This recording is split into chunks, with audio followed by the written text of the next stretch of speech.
a large portion of the parents that engage with us do have children who are neurodivergent. Parents tend to learn a lot from other parents. It's designed to be a bit of a resource that you can go back to over time. Do we have plans like to level up? Not everybody is going to always need Autism 101. You kind of need to be drip fed. How do I navigate puberty with my autistic child? People were mentioning it. What is this PDA? I'm curious. It's a bit of a tricky one because it's not in the DSM.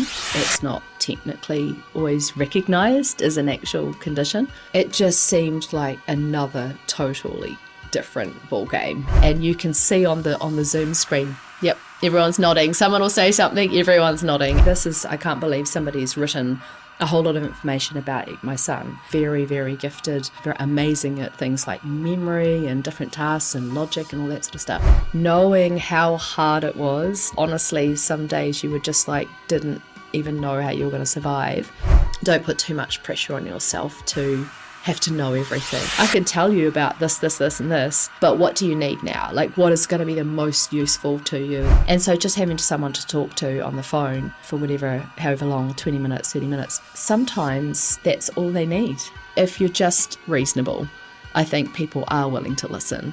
I just had to have this sense of hope or something to hold on to. That's all you can do, one foot in front of the other. I'm not leaving. I love you too much to leave you like this, but I'm also not going anywhere. So you do what you need to do, and when you're ready, I'm here. Wow, that's a huge question. The beach is a place of just pure relaxation for me. I just breathe in the sea air. Responses back from people who were saying, well, we don't support your baby. I was like, but that's not what I'm asking. But I do remember sort of going, okay, what now?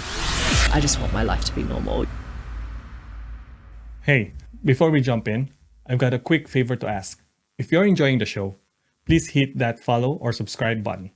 It really helps the channel get noticed so more people who are into the same stuff can find us. It will make me happy and inspired to bring in more guests who are great at what they do. Thanks a lot. Hello, welcome Meredith. Thank you. Sorry about that. Before we begin, please introduce yourself. Who is Meredith? My name is Meredith, and I live in Te Tahi Bay in Porirua, and I have two boys. One is 14 and one is 8.5. The half is very important. Okay. He tells me. Yes, so my eldest has got an intellectual disability, autism and epilepsy, and he sort of we started on the journey with him around the age of 2.5, with him starting to have seizures. And my youngest was diagnosed with autism at the end of 2023.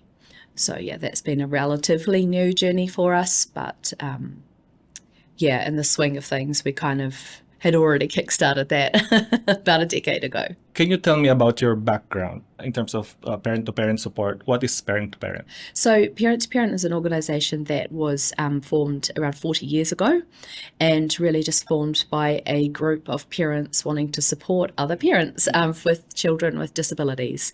So we provide lifelong support for whanau who have children with disabilities of any age and whether or not they've got a diagnosis. Yeah. And how did you arrive at working for the community with regards to parent-to-parent? Yeah, so I've done a lot of different jobs in my time, and a lot of them I was overseas in the UK for quite some time, so I've done sort of finance and recruitment and photography. I was a self-employed photographer for a while, and after my youngest was born, I took some time off to care for the family, and so it had been quite a number of years out of the workforce, and I saw this job come up with Parent-to-Parent, and I thought that sounded perfect. It sounded exactly like something that I'd been wanting to do for quite a while. So I was really excited to be able to actually get the role. And I work with another coordinator, Jack, and we work together for the Wellington region. What's your main role or responsibility? Okay, so I'm a regional coordinator for the Wellington region. And so there's sort of a mixture of responsibilities there. One of the main services that we provide is our information service. So that's for our team of researchers, and they put together information packs around specific requests from parents.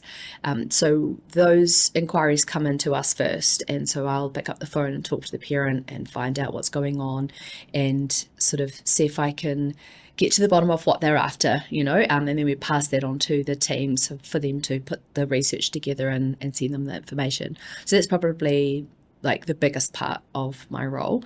And then we also run support groups as well, and we have workshops and events, and we sort of just do a mixture of all of those things across. Do we have office somewhere here in Wellington? No, we don't. We all work remotely. Okay. Yeah, so all of the coordinators across New Zealand work remotely, and so it's all done by phone and email, and then you'll organise your events, workshops and support groups within your region, and mostly we hold those at different places, cafes, sometimes community spaces, sometimes the library, just different places where we can find in the local community to hold those. And it's normally just a time where you can share a cup of tea or a coffee with other parents who get it, who've been through similar types of journeys. So that's what we kind of facilitate when we're there. We're just really there to kind of set it up, get it going, and give the parents a safe space, and create a positive space for them to communicate and chat with others. This is in regards to disability in general, right? Not just on those who are neurodiverse or neurodivergent. I really don't know what to use now. Someone said to me that you should start probably. using neurodivergent rather than neurodiverse because you're using the wrong terminology. But that's what I understood. Yeah. So anyway. Yeah. So I know what you're saying though. Yeah. We're pan disability, so it's really a focus on any parent or whanau who've got a child with any type of disability. That being said, a large proportion of the parents that engage with us do have children who are neurodivergent of some description, so autism, ADHD, lots of different things like that. So yeah, we are there for any disability, but most of the people we engage with. I remember the time we participated in one of the sessions or events. What's that coffee event? To be with other families, whanau, who also have the same kind of like journey. Like one member has disability, and then we were talking about the NASC. NASC. Yeah, that's the right term. It's one of the many acronyms that you come across on a daily basis. I think as a parent, the challenges that we had back then when I was trying to recall the start of our journey when we found out my son is autistic, is that after we were released by CDS, because they will assess the child, and then after the assessment of the child, you are now gonna be given different pamphlets, and then off you go. Yeah. Right? Those are some of many challenges that we are having back then, and we really don't know how many or how to navigate the support system. Yes. And one of which I think I remember there are some support system that are like there's a pamphlet from Altogether Autism and so on and so forth.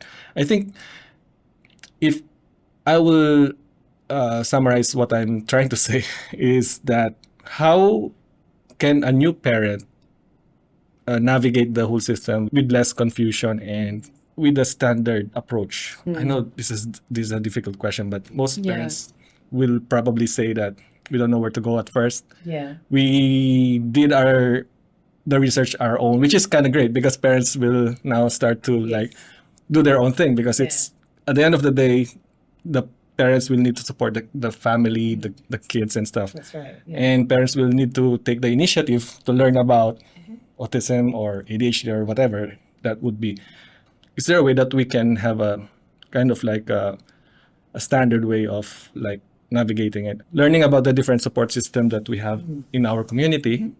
Is there a way that there's a standardized version of that? Yeah, I mean, I think that's such a great point, and I've got personal experience of that as well. So when I first found out our son was autistic, and I mean, a slightly different journey because we'd been through the hospital system with him for quite a number of years first before we then got the intellectual disability autism assessment. But I do remember sort of going, okay, what now? And I do remember getting the pamphlets as well. And I think, I mean, I'm not just saying that because this is my role now, but I do think that Parent to Parent is such a great place to start, because it's kind of like it's kind of like a starting point to then be able to go and explore a lot of different sort of areas of the system. And the reasons I say that is because of, one, the support groups. Parents tend to learn a lot from other parents. I've found out a lot since I've even started in this role. Somebody will say, I remember that one person was talking about going to the optometrist with their child, and they brought it up in the support group, and they were just saying, does anyone have any ideas about what I can do?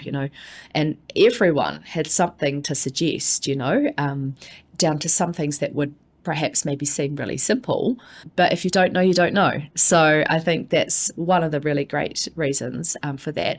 But I do understand that support groups are not accessible to everybody, and not everyone can make them along. So the information service that we provide is a really good place to start as well, because we can provide specific information for parents for their questions that they may have. So if it's just a case of, okay, I've just got a new diagnosis for my child, we've got like a sort of a standard information pack that we can send out. And we've actually also got a beautiful book that should be coming out sometime soon called About Autism. And that is basically like the one-stop shop type thing for everything to do with that. And it's designed to be a bit of a resource that you can go back to over time. So, because it's such a lot of information to get all at the very beginning. And I think that's the other thing for parents is you kind of need to be drip fed that information in a way, because I think even though you might get all the information to start with, it's really difficult to actually know what to do with that or what it all means, until you have your NASC appointment, until you kind of need to navigate school or teacher aids or OARS funding or, all of that stuff won't really mean a lot until you're actually walking through it.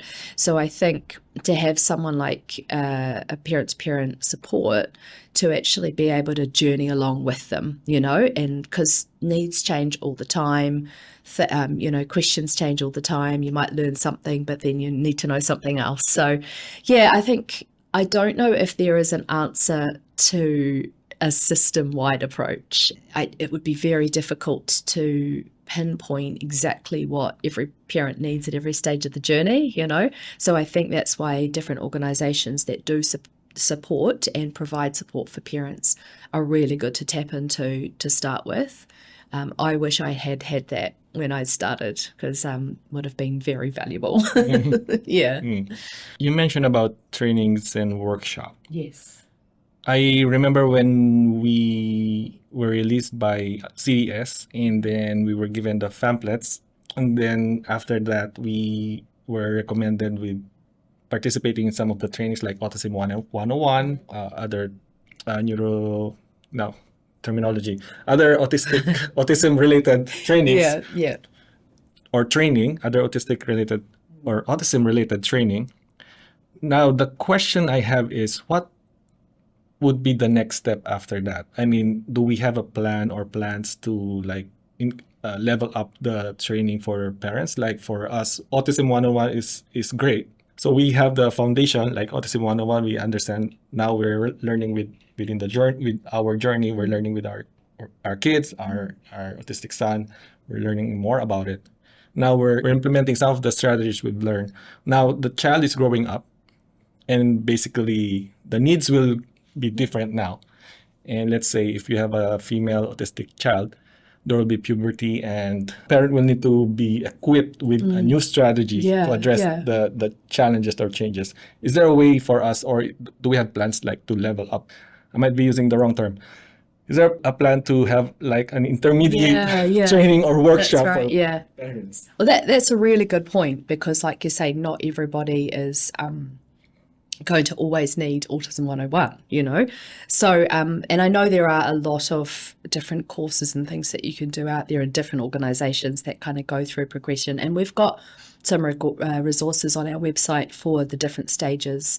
And we do one of the courses that we do, one of the workshops, Building a Good Life.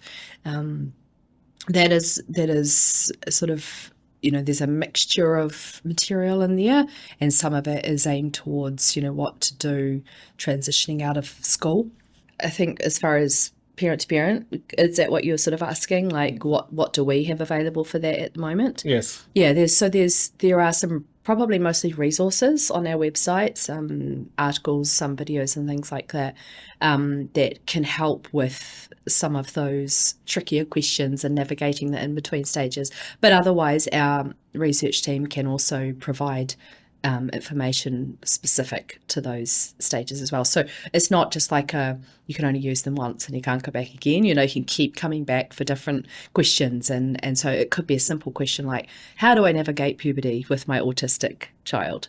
And then they'll give you information specific to that is researched and evidence-based. You know, so that's a really great way of sort of keeping the information flow going and tailoring it to exactly what the parent needs, you know, because even if you might have a workshop to that, like you say, it gives you broad sort of general information, but it might not be specific to one parent's circumstances, you know. I think it is really important to have courses in showing the progressions, definitely. And one of the, like I said before, the transition from school and building a good life looks really at things like creating vision boards for like, which you could pretty much do for, you know, at any age, but just really important when you're thinking about what does a good life look like for my child, you know, and when, and starting that and putting that out for everyone to see, so that any kind of resource or anything in the system that you do access needs to be able to fit into that vision rather than the other way around, you know. So that's the sort of thing that we're doing with things like progressing through stages. Yeah, and I think the Altogether Autism courses, there's some different ones there. There's one, Brain, Body and Behaviour, which can look at applying that information to sort of any age and stage as well. So those ones are good to look out for too. They are specific to autism, obviously, but the parent-to-parent courses are more designed for, you know, the pan-disability kind of approach. Yeah. And that also brings me back to the question of like the sibling support. Yeah. And with regards to that, I know we siblings sometimes they can be like, how can I say that? Like if you have siblings and they're growing up, sometimes they could be rowdy. Is that the term, rowdy? Like they wouldn't mind. They will try to annoy one another, and even their autistic brother, they will try to annoy him, and then they will laugh at it. But it's not their fault. But it's just their kind of like, and you know what I mean, to be fun. It's kids being kids, isn't it? Kids being kids. Yeah. How do you think that will help sibling sib support? Yeah. How do you think that would help the family about the support, or kids being able to like familiarize themselves with the disability within the family? Yeah, absolutely. It's such a great program. It really is. It's so cool. It's been going for about 30 years. And really, I think it gives the children, so it goes from ages 8 to 18. So it's really sort of designed for those children who are finding it difficult to navigate life with a disabled sibling. And it gives them a chance to get together with other like-minded, or like, you know, other like-minded, not necessarily, but like other kids their age that have similar experience to them. So what they do is they have sort of a workshop time. And that's really kind of centered around talking about things like how does it make them feel, and what are the things that they love about their disabled sibling, and what are the things that frustrate them, you know, and just giving them a space similar to, like, I guess, the support groups, giving them a space, safe space to talk about it and feel heard and understood and validated by that. And so it's run by our awesome sim leaders who have been through the program themselves and are also have siblings who have disabilities. So it's being run by people who get it, and so they are really amazing with the kids and the way they kind of support them to facilitate them to talk. And not everyone wants to talk, and that's fine. They give them the space to do what they need to do. So it also gives them a chance to make friends with other people who get it and understand. And we had one of our sibling workshops that we had in May last year, and they had a workshop in the morning, Lower Hutt, and then they went ice skating in the afternoon. So they'll generally do something fun, an activity together. And there was a few friendships formed out of that one, which I then saw at another event that we went to, that they'd all kept in touch and swapped phone numbers and things like that. So, yeah, really just kind of giving siblings that chance to, connect with others that get it, but also giving them some skills to help them talk and vocalize the things that they find difficult, to try and help them to then sort of, be able to communicate that perhaps to their parents at a later date. Yeah, so it's really great. Is it with the same condition or different? No, there'll be any conditions. Yeah. Okay, Yeah. that's nice. So they'll have, they could have some siblings might have multiple brothers or sisters that have disabilities. So there could be like 2 or 3 in one family, and then there's one sibling without a disability. So, so it's all different. I saw here in Altogether Autism. Getting your head around that. So we run the information service for Altogether Autism. And so we're kind of part of them. So it's, and Altogether Autism is part of Your Way Kia Roha. So we kind of, we do the information and support kind of, and help with the facilitation of the workshops.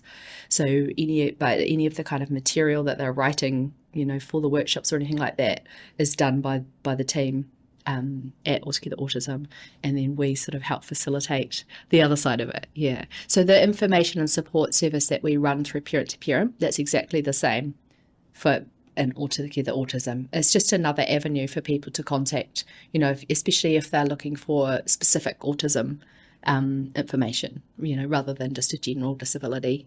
Yeah. Right. With that said, the information that we get from Altogether Autism, it's the same as what you mentioned earlier. Like the team will prepare a information pack that is specific to whanau, right? Yeah, to whatever the question is or the challenge. The challenge, yeah, right. yeah. So how about someone who has a kind of very rare profile of autism, for example, PDA, Pathological Demand Avoidance? Mm-hmm. How do we support those instances wherein we have limited information about PDA, or the other one, which is the food aversion? There are some cases that some child. ARFID? Yeah, ARFID. So how do we support those, given that we have limited information about those profiles, and where can we start from that instance? So the information team are really great at sourcing great, evidence-based information. So they've actually sort of got a bit of a pack for the PDA, that we can send out now, because we've had quite a few requests for information around PDA. So it's a bit of a tricky one because it's not in the DSM. So it's not technically always recognised as an actual condition, but they've looked into trusted sources of information to find that information for the parents. So there's a bit of a general kind of one that can go out, and then there's we've done them before for to help parents supporting their child into school, so helping the teachers with information. And giving them, raising a little bit more awareness around what it is and how it affects the child, because it is quite different from a generalised, I guess, autism profile. Yeah. So, but yeah, again, ARFID, they'll look at specific information from that and get that from resources and pull together information from places that they trust and that they recognise as good information. Yeah, so they're not just Googling it. Like, what is PDA? Yeah, Just that's imagine, right. or maybe Yeah. asking AI. That's right, yeah. Well, the other thing that we've done for PDA, and it's something that I started up a few months into my role, is a online support group, because I hadn't actually heard of PDA when I first started at Parent to Parent. People were mentioning it, and I was like, what is this PDA? You know, I'm curious. So found out more about it, and just talking to the parents and hearing the sheer struggle, you know, even as a parent with two autistic kids, it just seemed like another totally different ball game, and it sounded really hard and tough and challenging, and I just thought it would be really great to have something for those parents to talk to other parents about what they're experiencing. So we do an online Zoom support group, and it's not just for Wellington people, it's for anywhere in the country, on the second Wednesday evening of every month. And it's been really great. It's been such an awesome community that's kind of come out of it. We've actually also got a WhatsApp chat group for it as well, and just seeing the support that they're giving each other. You know, I don't have to do anything, they're just there, you know, answering each other's questions, and it's good stuff as well. You know, I know sometimes people sort of get a little bit, you know, wary of parents giving information and Googling things, you know, but they're really just sharing their experiences, you know. And I think for parents who have got who've got a child that is going through something that isn't necessarily always recognised by professionals, or it's out there as a well-known thing, you know, like autism is now, they feel really validated hearing themselves and other people's stories. And you can see on the Zoom screen, yep, everyone's nodding. Someone will say something, everyone's nodding. And I think it's a really great way of being able to support them for parents that probably won't necessarily be able to make it to an actual support group in person. Yeah. Is there a way that we can collect the gold nuggets that we have or we've been hearing during those sessions with PDA parents? I'm just curious about the different stories about different whanau with PDA, and probably some of the strategies that they are applying to their kids probably might apply to me as well, given That's given true. Yeah. So is there a way that we can capture those information? Yeah, there's probably a bit of crossover, to be honest. And I have actually heard, when I've been in those sessions, a few things that I've gone, that sounds a little bit like my child, actually, you know, like just some of the things that they do and the way they kind of you know, come up with the ideas of how to work with the child. But I think there's a couple of resources that they do mention from time to time. Low Demand Parenting, the book, is one that a lot of the parents have told me is really good. And, you know, I'm no expert on PDA at all, not by a long shot, but I'm learning so much. But yeah, that's a really, really good point, to just actually get the experiences of those parents. And am I allowed to do a little plug for my podcast? Yes, sure. So one of the ideas behind my podcast that I've just started up is to have exactly that, is to have parents sharing their stories and being able to tell what works, what doesn't work, what challenges they face. And I have plans to do one on PDA, like a bit of a mini series, because I've already interviewed a dad who has a PDA child. And so I'm hoping that will kind of kickstart a bit of more of an in-depth kind of look at it, to then work with some people like that are working with PDA children, you know, and understand them and kind of help to give us some idea of what the challenges are and how to help them. So yeah, I'd really love that kind of information and resource to be out there for the parents, these parents that are, I don't know, I just sort of feel like they're just a special group that I've just kind of like thrown myself into. And there will be different techniques and strategies that parents are doing, sometimes different from what you are doing, but sometimes whatever they are doing, I think I mentioned this a while ago, it might apply not just to your autistic son or child. It might also apply to your kids. Exactly. In general, if you have more than one Yeah. child or children. Yeah. Yes. Yeah. That's why absolutely.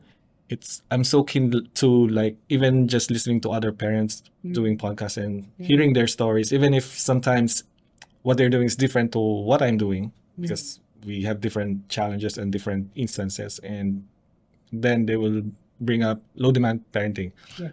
Okay, that's a new one. Maybe I can try that. Yeah. I see yeah. my son not.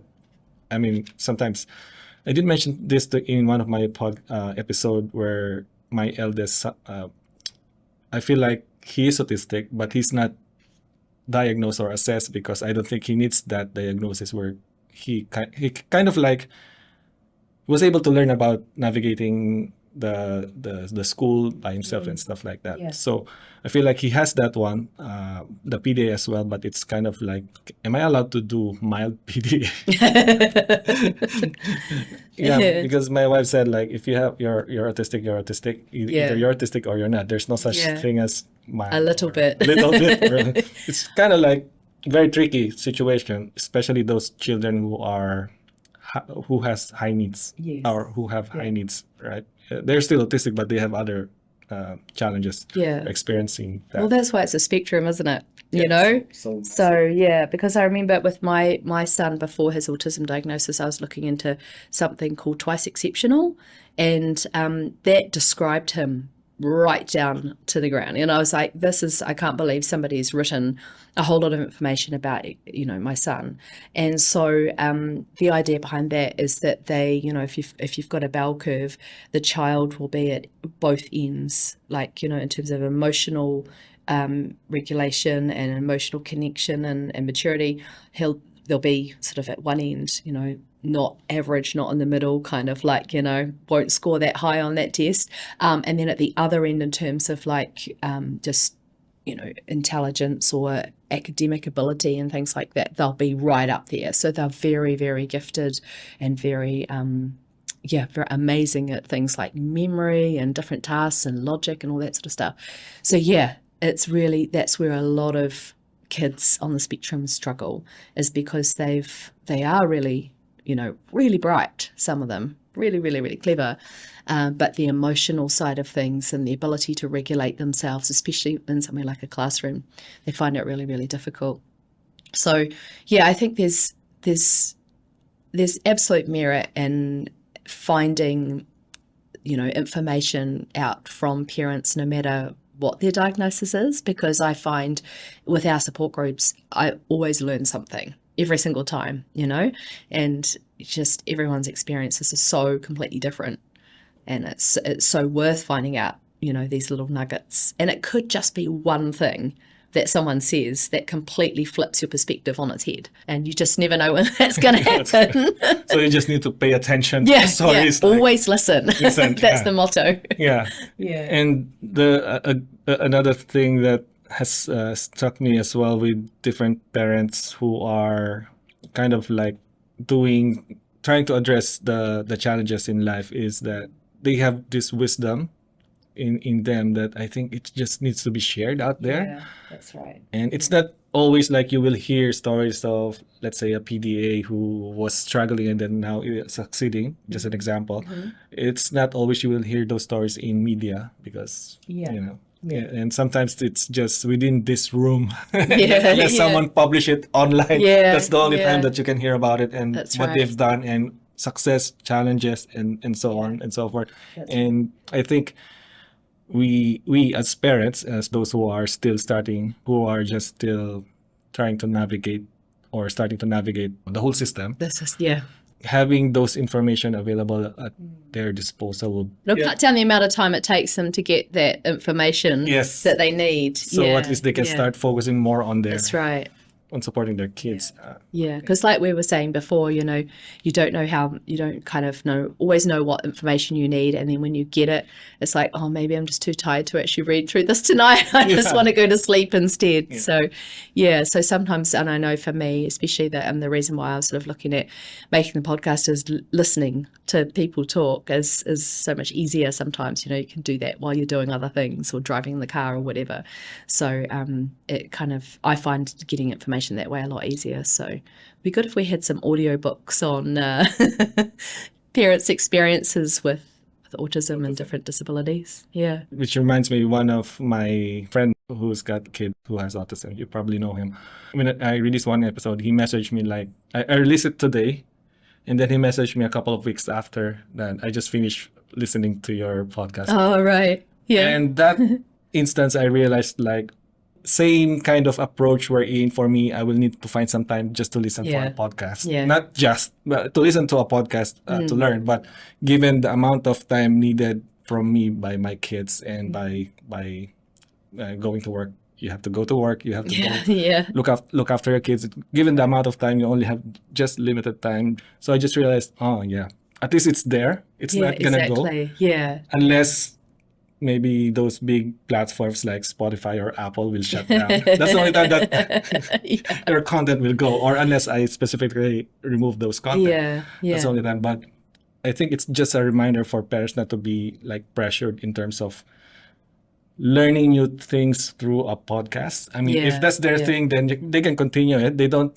have to listen to it like, if you have a 1 hour long of podcast, they don't have to like listen to it in a day. That's right. You don't have to listen to it all at once. Yeah. Maybe 10, 20 minutes at a time, whatever you can. Yeah. Yeah. And I think that's true for any kind of form of information, you know. If you are getting written information, you know, or one of our info packs, for example, you know, it's a lot to digest. And so reading through it all in one go is going to be tricky, you know, if you've got limited amount of time and energy to do that. So, yeah, I think that's a really good point, is to not feel, and I think that's just general good life advice for parents like us that have got kids with additional needs or whatever you want to call it. Is just really kind of don't put too much pressure on yourself to have to know everything, you know, just taking it day by day. Okay, what is the next right thing, or what is the next thing that I need to know to be able to navigate whatever's going on right now, you know. And then there might be some things that come up and then they go down again, you know, little flare-ups. But yeah, I think that's a really good point that you've made, to try and encourage parents to just take it easy on themselves, you know. Yeah. And sometimes it's okay to forget about listening to it. I mean, my friends and to those who are listening, and sometimes you will see that they didn't listen to my podcast. I'm not going to take it against anyone. I mean, again. Yeah, I'm making notes. You know. You're present today? Oh, Yeah. no, you're absent. Right. Yeah. It's not against anyone because, again, it's time. We're time. Totally. I don't want to say time poor. Our attention is spread out across different activities that we're doing day to day, day in, day out. We're busy, and sometimes you only get 6 hours. I don't know. I heard someone like 4 hours. When my son was 5-year-old or 4-year-old, when we were just starting within the journey, he usually wakes up like middle of the night. Yeah. Yeah. And my wife will wake up. She will wake me up, and then we will swap. Yes. And she will continue crying until 4 a.m. And then I will sleep and then wake up early because I have work. So we only have limited time, right? And then we can only take so much information. And I think it's important that everyone looks after their health. Absolutely. Yeah, no, I 100% agree. And there's a very familiar story for a lot of parents, including myself. You know, the lack of sleep was really hard. Remember those days. Rare conditions register. Can you tell me about this? I was looking at the site. I saw there are different rare conditions in there that first time I've heard. A lot of them are new to me. Yeah, what's the purpose of that page? So it's really just kind of like a source of information for other parents who are looking to connect with other families that may have the same rare condition. So because obviously they're rare, you know, there's probably not going to be very many people with those in the country. So yeah, it's just kind of like a way of connecting them. And they'll say things like, you know, looking for a family that has, you know, whatever it is, might be a chromosome deletion or something like that. And so it's just a way of kind of a record and keeping track of it. And they can contact us if they see someone on there that they're interested in getting in touch with. And then it's just another avenue of support, really, for the family. Yeah, similar to the support parent network that we have. So we've got trained volunteer peer support workers who are all parents who have been through, you know, a lot of this sort of stuff as well. and they will offer a phone call of support for a parent, and we try and match them up as best we can with somebody who's been in a similar type of situation. But we're always looking for new volunteers. So so that's a really cool way of, just like I said, another avenue of support for parents who may not be able to get along to a support group or who may just want to talk one-on-one with somebody. So that's what that is. All I have to do is contact your office, and then you will link me, or probably if I need the person's phone number. Is that okay? Yeah. I mean, contact details. Yeah. So what we do is there's actually, like on the website, you can actually send an inquiry that you're looking for a support parent. And we've got a support parent coordinator who will then phone the parent who's requesting the support and just talk through what they're looking for, you know, what sort of person that they want to connect with and things. And then they'll go away and see who they've got available to actually give them a call. And then they'll swap that once they've got permission from everybody to swap the phone numbers over. And then the volunteer support parent will call the person that's requesting support. Yeah. Okay. So what's the biggest kind of like challenge, or I know you're just new to the role. So what's the biggest challenge that you've experienced so far, and how did we address those challenges? Yeah.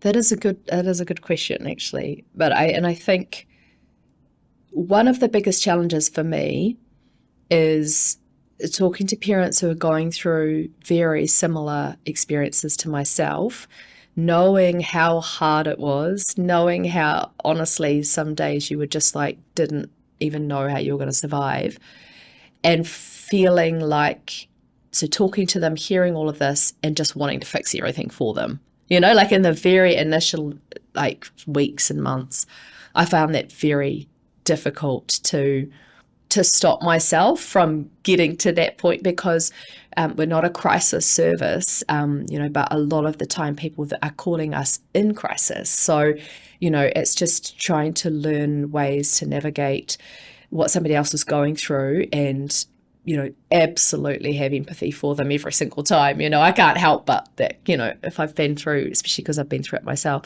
but then also just making it clear that, you know, like, we can't fix everything for you, even though I'd really love to, you know, but what can we do next that's going to be the best way to support you or help you? So I think I found that probably the biggest challenge when I first started. It's definitely getting easier, and it's just really kind of navigating those conversations and finding ways to get the information from the parent who and find out exactly what they need right now, you know. So it's kind of you have to be a bit of a detective, bit of like sort of decipher, you know, what's going on and thinking, okay, well, I can tell you about this, and this, but what do you need now? Like, what is going to be the most useful to you in the coming weeks or what have you? Is it coming to a support group so you can just sit and listen and feel heard and feel understood? You know, is that the best thing for you? And so just giving them the resources and helping them to decide, you know, where to look, what to do in that kind of situation. And sometimes it's things like, have you heard of you know, disability funding, or have you ever had a conversation with a NASC? And they might say, no, I have no idea what that is. It's like, okay, well, let's go down that road, you know, or do you know about the child disability allowance and things like that? So it really just depends where everyone's at. Yeah. We're not trying to solve everyone's problem at the same time. Yeah. Sometimes I feel like this is, in our case, like if there's an urgent situation, we just panic. Yeah, and then we want, I want to call someone from, I don't know, maybe Autism and said, ask them about this, and maybe they can solve my problem. Yeah, that's right. Maybe I feel like sometimes we're panicking, but another parent has recommended, like, relax, cool down. Yeah. Don't be so pressured. I know it's urgent, or I don't know. I know it's important. Yeah. Right. It's not like, I mean, this is just for me. It's not like life and death. If it's life and death, obviously you call 111. Yeah. Or you call the emergency. But yeah. If you're panicking, relax, drink wine, enjoy life and stuff like that. Like, okay, how can I do that if I'm panicking? It took us a while before we got across through it. What should we do? He's been crying for like hours and hours, and it's already 2 a.m., 3 a.m. Yeah. Who should we call? everyone's Yeah. sleeping. You don't want Yeah. to annoy Yeah. anyone. That's And right. Yeah. I don't know. Maybe I don't know. I don't have an answer to that, but I think No. I heard a quote like, "This too shall pass." Like, okay, this too shall Yeah, pass. that's But right. it's been like hours. It's still not passing. It's not I don't know. passing yet. Yeah, Yeah. I don't know. I don't have an Yeah. answer to that because different families will have different approach as well. That's right. Yeah. And I think, you know, you're absolutely right. Sometimes when parents call us, they are just at the end of their tether. You know, they've tried everything, or they feel like they've tried everything they could possibly try. Sometimes they feel like no one's listening to them. It's like, you know, they might be trying to explain to a teacher or a other medical professional or something like that, and they don't feel heard. That's not necessarily saying that that's not happening, but, you know, it's everyone's experience is different. And so just having someone to talk to on the phone, you know, for however long, 20 minutes, 30 minutes, sometimes that's all they need, you know? Just blurt out. Like, Yeah, just to vent, just to get it out and hear from somebody who gets it and understands, actually, yeah, I know it's hard, you know? Sometimes that's all you need to say. But like you say, it takes a while to really get out of that real survival mode, you know? And it does get easier as the kids get older. It absolutely does. Yeah. But you're just not going to want to hear that at 2 a.m. yeah, it's I not, want them to grow up now. No, you don't. you don't. You still need to learn about, like, just imagine they just suddenly grow up like that. How would you That's know right. how to navigate Exactly. Right. Yeah, yeah. different values, different like approach? Like, what? This is Yeah. kind of new. Like, you're new to autism. Yeah, yeah, Yeah. that's right. I'll probably gonna jump into right into your experience. When you have started navigating the system, anything that has been so challenging that you thought you won't survive any situation, and how did you manage to survive that? Lots of situations. Unfortunately, there were definitely days where I just did not know how it was going to play out and how I'd get through it. And because my eldest son had quite severe epilepsy for a number of years, we were in and out of hospital probably from the age of about 3 till he was 5, all the time. So like every couple of weeks, sometimes every week. And he would have to go into HDU to get anticonvulsant medication through IV. And so those were some really, really tough times. And, you know, and I remember I actually mentioned this, I think, on my podcast about how one time I was sitting in the hospital room overlooking Hagley Park in Christchurch, because we used to live down there at the time. And it was an amazing, beautiful autumn day. Sun was shining. People were walking outside, kicking about the leaves. And I just was in this hospital room, stuck there, just going, I just want my life to be normal. You know, I just want to get out there and kick the leaves myself, you know. And then I remember writing a poem to myself days later and just saying, you know, there will be other autumn days. And I think I just had to have this sense of hope or something to hold on to, just to say, you know, like you said before, this too shall pass. But there will be other moments and there will be other times to actually be able to celebrate or be able to do normal things, you know. And there was, you know, and that's not everybody's experience. But I think for me, just being able to look past what's going on in that present time.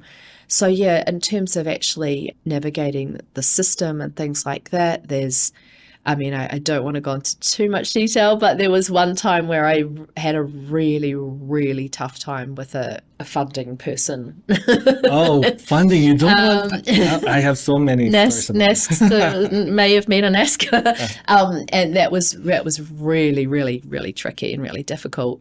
But I guess I was just at the point where I was just so desperate for someone to listen and to someone to get it, and just I needed help. I really, because I just had my second son and my eldest was really, really not doing very well at that point in time. And, you know, he was a runner as well, or he just would go off and, you know, I wouldn't be able to chase him down when I had a baby in my arms and things like that. So just trying to explain that and getting responses back from people who were saying, you know, well, we don't support your baby. I was like, well, that's not what I'm asking, you know. So just having to then have the awareness to sort of say, actually, no, I don't deserve this. I'm gonna speak to the manager. You know? So yeah, I think, and you know, you don't have to be awful about it as much as you'd like to be able to just kind of say that sort of thing.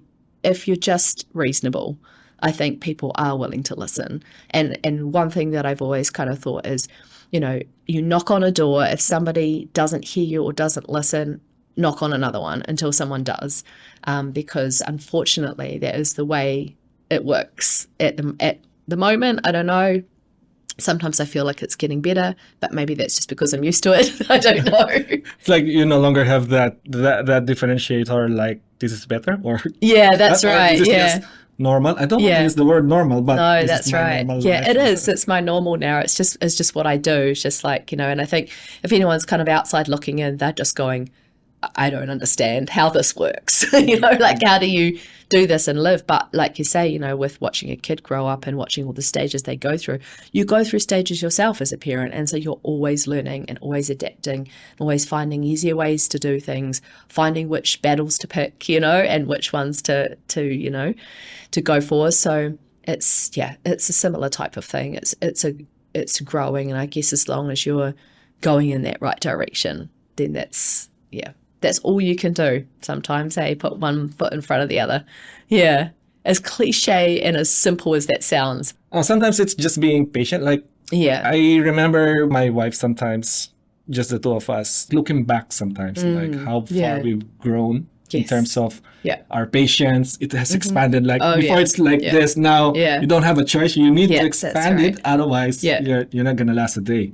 Yeah. And picking your battles. Every situation, you can't just like go and enter into that and then be stressed out about it. If it's not Yeah. life and death, that's our rule now. If it's not life and death, no one is hurting anyone Yeah. within the family, and everyone is like being respectful. If someone is noisy, as long as our neighbor is not complaining, then we're good to go. That's right. Right? Those situations, I know at that time, looking back, they're so stressful. But now that we have overcome those challenges, there are a lot of challenges there that you have surpassed. Yes. Right? That's right. Yeah. And if you were able to surpass those, especially those early days, then I think we're good in a way. We're in a good position in a way to that we can survive the next thing and the next thing. Yeah, no, I think that's great. I've done a bit of that recently with just doing the podcast myself, and just like just kind of forced you to reflect back and sort of think about that kind of thing. And I think the other thing too is with autistic kids, the tricky part about it is almost kind of undoing all of the things that you thought you had to do or be as a parent, or the way you had to parent your kids, because their ability to do something can change day to day. So, you know, just because they were able to do it one day doesn't mean they can do the same activity or the same task that you're asking them to do the next day or later on that day, you know, depending on how everything's gone for them, how, like, you know, they're able to regulate themselves or not, you know, or what somebody said to them at school or something like that. So when, you know, there's picking your battles, and then there's learning how to understand your child and be able to sort of go, okay, this is something that I kind of learned when I was finding out about PDA. You know, what's the difference between I can't and I won't, you know, and you're going to be the only one that's going to really be able to answer that at some point, you know, not straight away, but just being able to say, I think that he's just gone, you know, like he's just tired, and I'm not going to put too much pressure on him to do this today, because I can see if I do, we may lose all those gains that we've made, you know, by celebrating how amazing it was that he finally was able to put his shoes on by himself, you know, things like that. So, it's really sort of learning to understand your child and also regulating with them. That was one thing that I learnt, is that co-regulating and being able to, you know, because my younger son used to have massive meltdowns and would scream for ages and ages and ages. And in the end, I used to just sit there in the room and just say, you know, I'm not leaving. I love you too much to leave you like this, but I'm also not going anywhere. So you do what you need to do, and when you're ready, I'm here, and just be that calm presence in the room that's not going to try and fix everything in the moment, but just wants him to know he's safe. Yeah, so I wish I'd learned that a lot earlier than I did.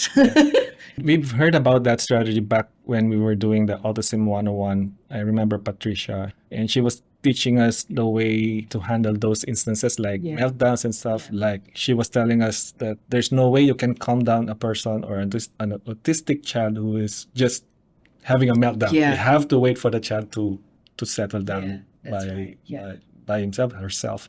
And then from there, that's the time you can communicate, because at that moment, she's shut off from the world. Yeah. So. And it's definitely not a teaching moment either. No, you can't obviously you can't blame the child, because that's how the brain works. But in every situation that we had, even those that are like super challenging that I thought we wouldn't, as a family, we wouldn't be able to survive, is I was just thinking like my worst problems are someone else's dream problems. I know it's bad to think about, but to compare, But I was just thinking about like someone might have this tons of regret, but in a deathbed, not to wish for someone to have the worst problem, but it's kind of like changing the perspective. How is it for the partner or husband in terms of you have 2 kids with challenges with autism? How is it for the whole family? It's tricky. It limits what we can do together as a family. And so quite often what we'll do is we'll take my youngest out, because he's kind of more able to go out and do activities than my eldest is. So we will just generally, one of us will take him out on our own, and then one of us might take my eldest out on his own as well. So it does limit what we can do together. But we just make it work somehow, and as my 14-year-old has got older, he's kind of, he's chilled out a lot more than he was when he was tearing around the house, as a 5, 6, 7-year-old. So the types of things he wants to do is also changed, So like, for example, he loves going swimming pool, but we really need to be there as soon as it opens in the morning, or, at a time where it's not going to be busy, because the noise and everything like that is so overstimulating for him. His behavior will just go, in all different directions. So that makes it really tricky. So, it is a kind of, I guess, restrictive life in a way, if you were looking at it from somebody else's perspective. But, like we said, it just becomes your new normal, So, in the summertime, one thing that he used to love is going down to the beach and doing sandcastles, and he'd just sit there for like an hour doing sandcastles, and it meant that we could actually enjoy some time on the beach as well. So he doesn't do that as much anymore. But he also used to just go up to other people who are eating fish and chips and take their chips.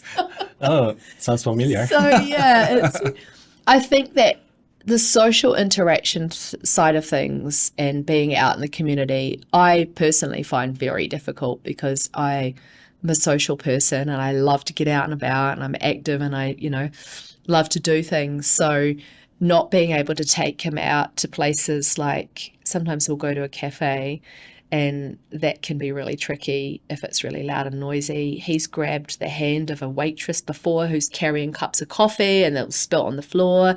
So, there's just a lot of places are not accessible. All right. What is autism?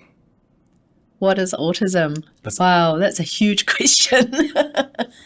I think for me, in my experience, it is a way of looking at the world. It's a way of experiencing and being in the world that is quite often misunderstood, but I actually think it's beautiful. Like I've come to understand it like that now.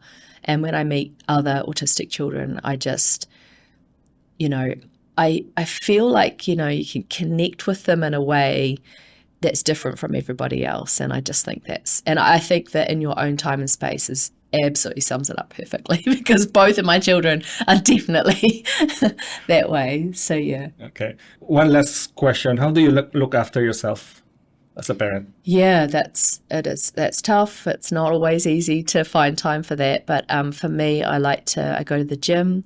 I take my dog for a walk on the beach in the morning, sometimes in the evening as well. The beach is a place of just pure relaxation for me. Even if it's just a walk, I just breathe in the sea air and just, try and do some breathing and things like that. And just try to take those little sometimes micro breaks, like being kind to myself and not trying to race around doing everything all at once. So, okay, I'm going to sit down and have a cup of tea now and, just breathe for a few minutes. So, yeah. Tell us about your podcast. So it's called That's Good to Know. And that's really kind of the idea behind that is that that's something that I would hear a lot in the support groups, that a parent would share something like, oh, that's good to know, like it's really great that I know that now, so it's basically around sharing information, experiences, stories from parents who get it. So it's going to be every fortnight on Saturday at 1 p.m. 1 p.m. On Wellington Access Radio. Okay. Yeah. All right. Thanks for your time. I appreciate it. That's okay. We have to end now. Welcome. Quickly. And, yeah, it's been great chatting to you. Same. Yeah. Thank you. Thank you. Cheers. Cheers.